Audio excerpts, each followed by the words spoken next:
বাইজিদ বুস্তামি রহমাতুল্লাহ আলাইহি দীর্ঘ সফর করে মুহাম্মদ বিন হারুনের কাছে গেলেন। সামনে যাওয়ার সাথে সাথে মুহাম্মদ বিন হারুন ডাক দিয়ে কয়, বাইজিদ বুস্তামি, তুমি আসছো, কেন আসছো এটাও জানি। তুমি আসছো আমার হজ যে কবুল হয় না, এই কারণে তুমি আমারে দেখতে আসছো। বাইজিদ বুস্তামি অবাক হয়ে গেলেন, কি রে, যে লোকটার হজ কবুল হয় না এটা তো খারাপ লোক হওয়ার কথা, এটা কেমনে বুঝলো যে আমি যে বাইজিদ বুস্তামি? আবার কেমনে বুঝলো তার হজটা যে কবুল হইল না, এই কারণে আমি তাকে দেখতে এসেছি। ডাক দিয়ে কয়, মুহাম্মদ বিন হারুন, তুমি কেমনে বুঝলা আমি বাইজিদ বুস্তামি? তুমি কেমনে বুঝলা তোমার হজ যে কবুল হইল না, এই কারণে আমি তোমাকে দেখতে এসেছি? মুহাম্মদ বিন হারুন কয়, তুমি যা আসতেছ এই খবরটা আমারে আল্লাহ দিয়েছে। বলেন সুবহানাল্লাহ। বাইজিদ বুস্তামি অবাক হয়ে গেছে, কিরে, তার হজ কবুল হয় না, আবার আমি যে আসতেছি এই খবরটা আল্লাহ তারে দিয়ে দিল, ঘটনা বুঝলাম না। বাইজিদ বুস্তামি মুহাম্মদ বিন হারুনকে ডাক দিয়ে কয়, ও মুহাম্মদ বিন হারুন, তোমার হজ কবুল হয় না কত বছর? কয়, সারা জীবন আমি হজ করি, কোন বছর আমার হজ কবুল হয় না। শুধু হজ না, আমার নামাজও কবুল হয় না, আমার রোজাও কবুল হয় না, তারপরেও আমি হজও ছাড়ি না, নামাজও ছাড়ি না। কয়, কিরে, তার যে হজ কবুল হয় না এটাও দি সে জানে, সবই তো জানে। মুহাম্মদ বিন হারুন, ঘটনা কি তুমি বলতে পারো? তোমার আমলগুলি, তোমার হজগুলি কেন কবুল হয় না? মুহাম্মদ বিন হারুন বলে, ও বাইজিদ বুস্তামি, আমি আমার মায়ের সাথে একটা বেয়াদবি করেছিলাম। আমার স্ত্রী আর মায়ের সাথে একটা দ্বন্দ্ব লেগেছিল। আমি আমার স্ত্রীর পক্ষ নিয়ে আমার মাকে ধাক্কা দিয়ে অনেক দূরে ফেলে দিয়েছিলাম। আমার মা আমার জন্য বদদোয়া করেছিল, আল্লাহ তুমি আমার এই ছেলেটাকে জাহান্নামে নিও। আমার মা আমার জন্য বদদোয়া করেছিল, আল্লাহ তুমি আমার এই ছেলেটাকে জাহান্নামে নিও। আল্লাহ পাক আমার জন্য জাহান্নাম নির্ধারিত করে রেখেছেন, এই কারণে আমার নামাজ কবুল হয় না, রোজা কবুল হয় না, হজ কবুল হয় না। একটা কারণ, মা বদদোয়া করেছে। বাইজিদ বুস্তামি শোনো, ও বাইজিদ শোনো, আমি সাথে সাথে সাথে সাথে মায়ের পা দুটা ধরে মার কাছে ক্ষমা চেয়েছি। মা তুমি আমাকে মাফ করে দাও, তুমি মাফ না করলে আমার উপায় থাকবে না। মাফ যে করেছে এই ব্যাপারে স্পষ্ট কিছু বলে নাই, শুধু বলেছে রব্বুল আলামিন, ও আমার আল্লাহ, আমার মুহাম্মাদের জন্য আমি দোয়া করি, সে যেই জায়গায় থাকবে তুমি ডাইরেক্ট তার সাথে কথা বইলো। প্রথম বদদোয়া দিয়েছে সে যেন জাহান্নামে যায়, দ্বিতীয়বার দোয়া করেছে আল্লাহ যেন ডাইরেক্ট তার সাথে কথা বলে। এই কারণে বাইজিদ বুস্তামি যা আসতেছে এই খবরটা আল্লাহ তারে জানাইয়া দিছে, তার হজ কবুল হয় না, ইবাদত কবুল হয় না, এটাও আল্লাহ তাকে 24 ঘন্টা জানাইয়া দেয়।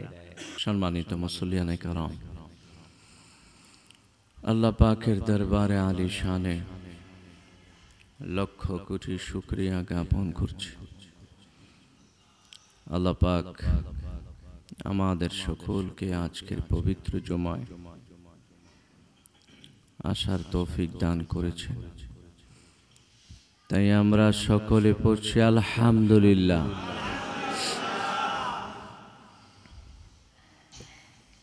সম্মানিত মুসল্লিয়ানে কেরাম, আল্লাহ যদি তৌফিক না দিতেন আমরা আসতে পারতাম না। মাবুদ দয়া করেছেন বলেই আমরা ভালো কাজ করতে পারছি। ভালো কাজ করতে পারা এটা আল্লাহর পক্ষ থেকে দয়া ছাড়া আর কিছুই না। যে জায়গায় বসেছি অত্যন্ত মুবারক, অত্যন্ত মূল্যবান। এই পৃথিবীর শ্রেষ্ঠ জায়গার মধ্যে একটি জায়গা হচ্ছে আল্লাহর ঘর, মসজিদ। এমন একটি জায়গায় বসতে পেরে, ইবাদতের উদ্দেশ্যে আসতে পেরে আপনারা খুশি না বেজার? বলুন আলহামদুলিল্লাহ। সম্মানিত হাজিরিন, আমরা সকলে মানুষ জাতি। এখানে যারা আছি আমরা সকলেই মানুষ, আওলাদে আদম, আদম সন্তান। আল্লাহ পাক ইচ্ছে করলে মানুষকে দুনিয়াতে ভিন্নভাবে প্রেরণ করতে পারতেন। যেমন আল্লাহ ইচ্ছে করলে আকাশ থেকে মানুষ নাজিল করতে পারতেন। বিভিন্নভাবে আল্লাহ পাক এই পৃথিবীকে মানুষ দ্বারা ভরপুর করতে পারতেন, পারতেন না? আল্লাহ ইচ্ছা করলে বাবা মা ছাড়াও সন্তান দুনিয়ায় পাঠাইতে পারে, বাপ ছাড়াও পারে, মা ছাড়াও। তারপরেও আল্লাহর বিধান হচ্ছে আমরা বাবার মাধ্যমে, মায়ের মাধ্যমে দুনিয়ায় আসি। এটা হচ্ছে আল্লাহ পাকের আদত। কিন্তু আল্লাহ পাক কুদরত দেখাইলেও পারে। যেমন ঈসা আলাইহিস সালাতু সালামকে দুনিয়ায় প্রেরণ করেছেন, তার কোনো বাবা ছিল? একটি ফুয়ের মাধ্যমে, জিবরিল আমিনের একটি ফুয়ের মাধ্যমে তিনি তার মায়ের পেটে আসছেন। তো বাবা মা হচ্ছে আমাদের মাধ্যম। আল্লাহ পাক বাবা মায়ের সাথে ভালো ব্যবহারের কথা বলেছেন। আল্লাহ বলেন, আমি সিদ্ধান্ত নিয়েছি, আমি আল্লাহ সিদ্ধান্ত নিয়েছি আমার ছাড়া কারো ইবাদত চলবে না। আল্লাহ ছাড়া কারো ইবাদত আছে? আল্লাহ বলেন, ওয়াকাযা রাব্বুকা আল্লা তা'বুদু ইল্লা ইয়াহু ওয়া বিল ওয়ালিদাইনি ইহসানা। আল্লাহ কত সুন্দর বলেছেন, সুবহানাল্লাহ বলবেন না? আল্লাহ বলেন, হে দুনিয়ার মানুষেরা, আমি আল্লাহ সিদ্ধান্ত নিয়েছি এই জমিনের উপরে আমি আল্লাহ ছাড়া কারো ইবাদত চলবে না, শুধুমাত্র ইবাদত চলবে আমার।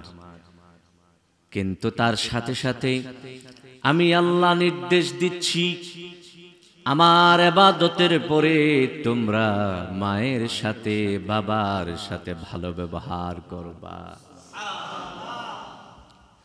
মা বাবা হুমা জান্নাতুকা ওয়া নারুকা, তোমাদের জন্য বাবা মা হচ্ছে জান্নাত আর জাহান্নাম। সুবহানাল্লাহ। যারা মা বাবার সাথে ভালো ব্যবহার করবে তারা আল্লাহর জান্নাতে যাবে, আর যারা মায়ের সাথে বাবার সাথে মন্দ আর খারাপ আচরণ করবে তারা জাহান্নামে যাবে। এটা আমার দয়াল নবী বলেছেন। সুবহানাল্লাহ। কোন ভাইরা আমার, যেই মায়ের মাধ্যমে, বাবার মাধ্যমে আমরা দুনিয়ায় এসেছি, তাদের ঋণ কোনোদিন শোধ করা যাবে না। গায়ের চামড়া দিয়ে জোতা বানায়া দিলেও তাদের ঋণ শোধ করতে পারবো না। শোধ করা যাবে? পারবেন? এক ফোঁটা দুধের দাম দিতে পারবেন না? মা যে মাসকে মাস আপনাকে বহন করলো, খেতে বসেছিল, আমরা পেটে লাড়াচাড়া করেছি, মায়ের উদ্বেগ চলে এসেছে, মা খেতে পারে নাই। এই কারণে আল্লাহর রাসূলকে প্রশ্ন করা হয়েছিল, ও দয়াল নবী, কার সাথে ভালো ব্যবহার করব? আল্লাহর হাবিব বলেছিলেন, তোমার মায়ের সাথে ভালো ব্যবহার করো। সাহাবী বললেন, নবীজি, কার সাথে ভালো ব্যবহার করব? আল্লাহর হাবিব আবারও বললেন, তোমার মায়ের সাথে করো। আবার বললেন, কার সাথে করব? আল্লাহর হাবিব বললেন, মায়ের সাথে করো। তিনবার আমার দয়াল নবী সাল্লাল্লাহু আলাইহি ওয়াসাল্লাম বললেন, মায়ের সাথে ভালো ব্যবহার করো। চতুর্থবার বললেন, বাবার সাথে ভালো ব্যবহার করো, মায়ের সাথে বেশি বেশি করো। চতুর্থবার বললেন, বাবার সাথে ভালো ব্যবহার করো, কারণ বাবার মাধ্যমেও তুমি তোমার মায়ের কাছে এসেছো। ঠিক না? মা বাবার সাথে বেয়াদবি করা যাবে না। অনেক কিছুর বিচার কবরে হবে, হাসরে হবে, আমরা জানি না, কিন্তু যারা মায়ের সাথে বাবার সাথে বেয়াদবি করে তাদের বিচার দুনিয়াতেই হয়। ঠিক না? ক্ষেতের সাহা খেতেই ভাঙবে, এটা লাইল উঠবে না। আল্লাহর হাবিব বলেছেন, দুনিয়ার মানুষেরা, তোমরা যদি মায়ের চেহারার দিকে তাকাও তাহলে হজের সওয়াব পাইবা। সাহাবী বলল, ও দয়াল নবী, যতবার তাকাইব ততবার সওয়াব পাবো কিনা? আমার নবী বললেন, যদি 100 বার তাকাও 100টা হজের সওয়াব পাইবা। তোমার মা তো তোমার জান্নাত, তোমার বাবা তো তোমার জান্নাত। তাদের খেদমত করলে, তাদের সাথে ভালো আচরণ করলে তুমি জান্নাত পাইবা, আর খারাপ আচরণ করলে জাহান্নাম ছাড়া তোমার কোনো উপায় নাই। ঠিক না? মায়ের বদদোয়া আল্লাহর কাছে যেতে দেরি হয় না, দোয়াটাও যেতে দেরি হয় না। বাবার বদদোয়া যেতে দেরি হয় না, দোয়াটাও যেতে দেরি হয় না। মা বাবা যখন সন্তানের জন্য দোয়া করে, এই দোয়াটা অবশ্যই কবুল হয়ে যায়। প্রথম আকাশ, দ্বিতীয় আকাশ, তৃতীয় আকাশ, সমস্ত আকাশ ভেদ করে মা বাবার দোয়া বদদোয়া আল্লাহর আরশে চলে যায়। কোনো আকাশ কোনো কিছু বাধা দিয়ে রাখতে পারে না। মায়ের জন্য মঙ্গল কামনা করতে হবে। ঠিক না মুসলমান? বাইজিদ বুস্তামি রহমাতুল্লাহ আলাইহি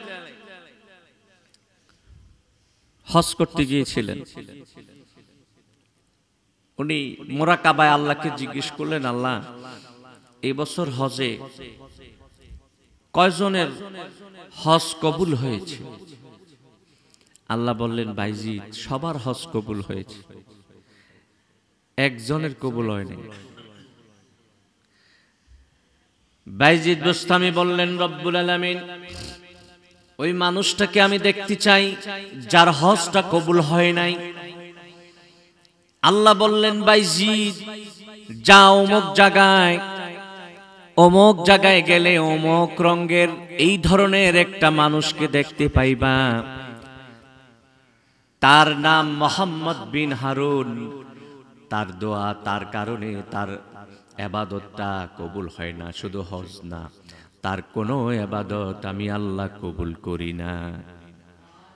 প্রতি বছর হজ করে মোহাম্মদ বিন হারুন, কিন্তু কোনো বছর কবুল হয় না। বাইজিদ বুস্তামি রহমাতুল্লাহ আলাইহি দীর্ঘ সফর করে মোহাম্মদ বিন হারুনের কাছে গেলেন। সামনে যাওয়ার সাথে সাথে মোহাম্মদ বিন হারুন ডাক দিয়ে কয়, বাইজিদ বুস্তামি, তুমি আসছো, কেন আসছো এটাও জানি। তুমি আসছো আমার হজ যে কবুল হয় না, এই কারণে তুমি আমারে দেখতে আসছো। বাইজিদ বুস্তামি অবাক হয়ে গেলেন, কিরে, যে লোকটার হজ কবুল হয় না এটা তো খারাপ লোক হওয়ার কথা, এটা কেমনে বুঝলো যে আমি যে বাইজিদ বুস্তামি? আবার কেমনে বুঝলো তার হজটা যে কবুল হইল না, এই কারণে আমি তাকে দেখতে এসেছি। ডাক দিয়ে কয়, মোহাম্মদ বিন হারুন, তুমি কেমনে বুঝলা আমি বাইজিদ বুস্তামি? তুমি কেমনে বুঝলা তোমার হজ যে কবুল হইল না, এই কারণে আমি তোমাকে দেখতে এসেছি? মোহাম্মদ বিন হারুন কয়, তুমি যা আসতেছ এই খবরটা আমারে আল্লাহ দিয়েছে। বলেন সুবহানাল্লাহ। বাইজিদ বুস্তামি অবাক হয়ে গেছে, কিরে, তার হজ কবুল হয় না, আবার আমি যে আসতেছি এই খবরটা আল্লাহ তারে দিয়ে দিল, ঘটনা বুঝলাম না। বাইজিদ বুস্তামি মোহাম্মদ বিন হারুনকে ডাক দিয়ে কয়, ও মোহাম্মদ বিন হারুন, তোমার হজ কবুল হয় না কত বছর? কয়, সারা জীবন আমি হজ করি, কোন বছর আমার হজ কবুল হয় না। শুধু হজ না, আমার নামাজও কবুল হয় না, আমার রোজাও কবুল হয় না, তারপরেও আমি হজও ছাড়ি না, নামাজও ছাড়ি না। কয়, কিরে, তার যে হজ কবুল হয় না এটাও দি সে জানে, সবই তো জানে। মোহাম্মদ বিন হারুন, ঘটনা কি তুমি বলতে পারো? তোমার আমলগুলি, তোমার হজগুলি কেন কবুল হয় না? মোহাম্মদ বিন হারুন বলে, ও বাইজিদ বুস্তামি, আমি আমার মায়ের সাথে একটা বেয়াদবি করেছিলাম। আমার স্ত্রী আর মায়ের সাথে একটা দ্বন্দ্ব লেগেছিল। আমি আমার স্ত্রীর পক্ষ নিয়ে আমার মাকে ধাক্কা দিয়ে অনেক দূরে ফেলে দিয়েছিলাম। আমার মা আমার জন্য বদদোয়া করেছিল, আল্লাহ তুমি আমার এই ছেলেটাকে জাহান্নামে নিও। আমার মা আমার জন্য বদদোয়া করেছিল, আল্লাহ তুমি আমার এই ছেলেটাকে জাহান্নামে নিও। আল্লাহ পাক আমার জন্য জাহান্নাম নির্ধারিত করে রেখেছেন, এই কারণে আমার নামাজ কবুল হয় না, রোজা কবুল হয় না, হজ কবুল হয় না। একটা কারণ, মা বদদোয়া করেছে। বাইজিদ বুস্তামি শোনো, ও বাইজিদ শোনো, আমি সাথে সাথে সাথে সাথে মায়ের পা দুটা ধরে মার কাছে ক্ষমা চেয়েছি। মা তুমি আমাকে মাফ করে দাও, তুমি মাফ না করলে আমার উপায় থাকবে না। মাফ যে করেছে এই ব্যাপারে স্পষ্ট কিছু বলে নাই, শুধু বলেছে রব্বুল আলামিন, ও আমার আল্লাহ, আমার মুহাম্মাদের জন্য আমি দোয়া করি, সে যেই জায়গায় থাকবে তুমি ডাইরেক্ট তার সাথে কথা বইলো। প্রথম বদদোয়া দিয়েছে সে যেন জাহান্নামে যায়, দ্বিতীয়বার দোয়া করেছে আল্লাহ যেন ডাইরেক্ট তার সাথে কথা বলে। এই কারণে বাইজিদ বুস্তামি যা আসতেছে এই খবরটা আল্লাহ তারে জানাইয়া দিছে, তার হজ কবুল হয় না, ইবাদত কবুল হয় না, এটাও আল্লাহ তাকে 24 ঘন্টা জানাইয়া দেয়। সুবহানাল্লাহ কইতেন। ভাইরা দেখেন, মার একটা বদদোয়া কবুল হয়ে গেছে, আবার দোয়া করছে, এটাও কবুল হয়েছে। এখন মুহাম্মদ ইচ্ছা করলে আল্লাহর সাথে কথা বলতে পারে।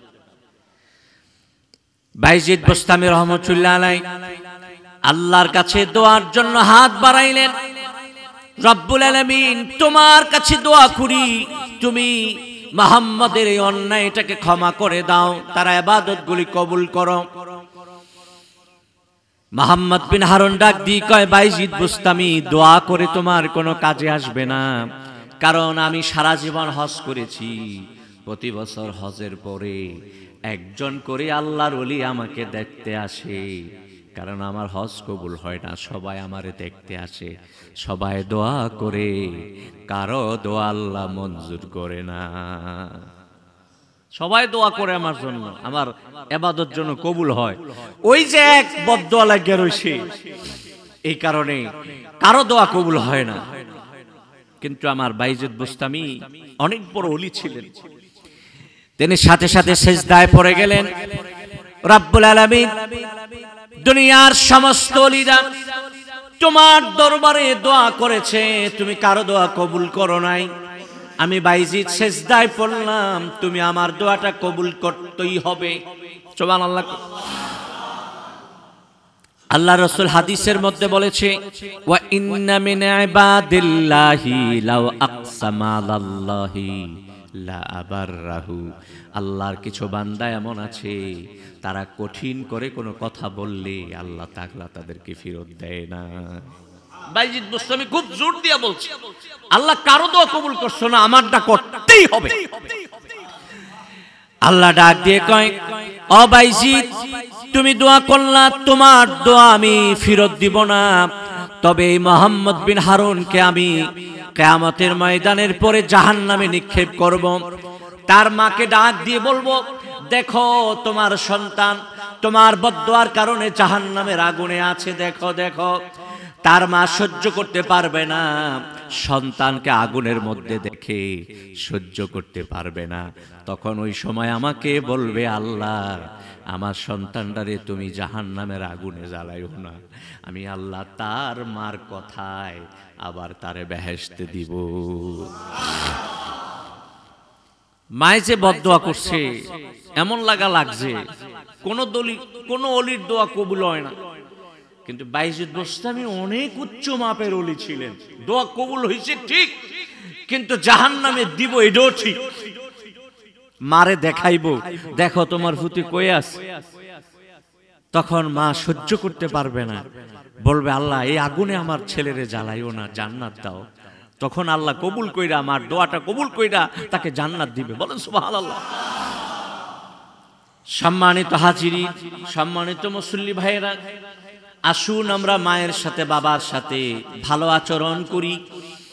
আল্লাহ পাক কোরআনের অন্য আয়াতের মধ্যে বলেছেন, উবুদুল্লাহা ওয়ালা তুশরিকু বিহি শাইআন ওয়া বিল ওয়ালিদাইনি ইহসানা।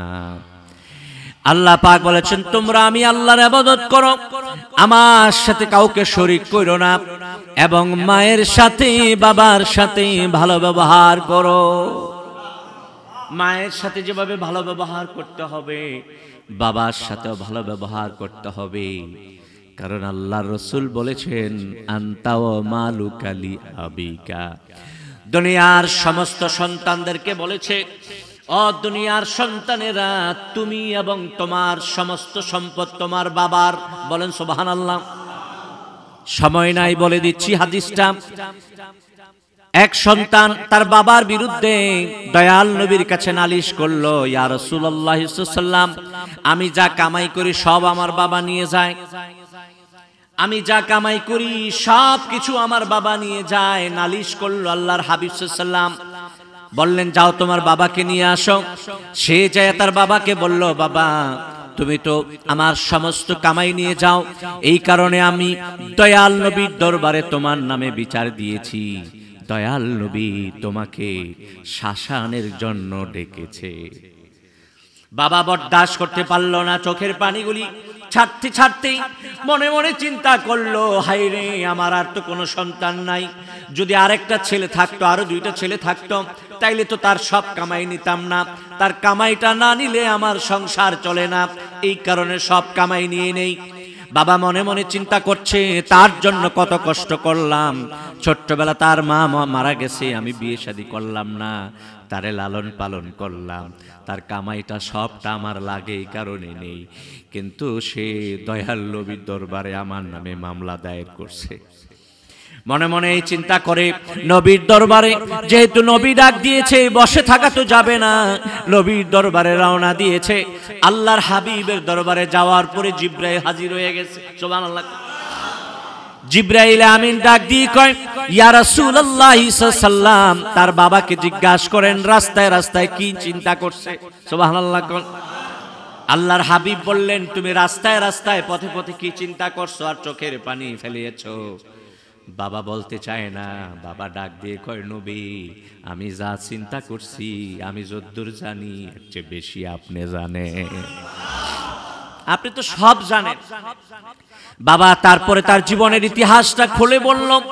আমার দয়াল নবী চোখের পানি রাখতে পারলেন না, চোখের পানিগুলি মুছলেন, তারপরে ওই যুবক ছেলেটার হাত ধরলেন, ওই হাত ধরে বাবার হাতের মধ্যে এইভাবে দিয়া বলে, আনতা ওয়া মালুকা লিয়াবিকা, যুবক রে, শুধু তুমি তোমার বাবার জন্য নয়, তোমার জীবনের সমস্ত ইনকাম আর কামাই এবং তোমার শাড়ি তিনার বডিটা সহ তোমার বাবার, তুমি এবং তোমার সমস্ত রোজগার, সম্পদ, বাড়ি গাড়ি সব তোমার বাবার।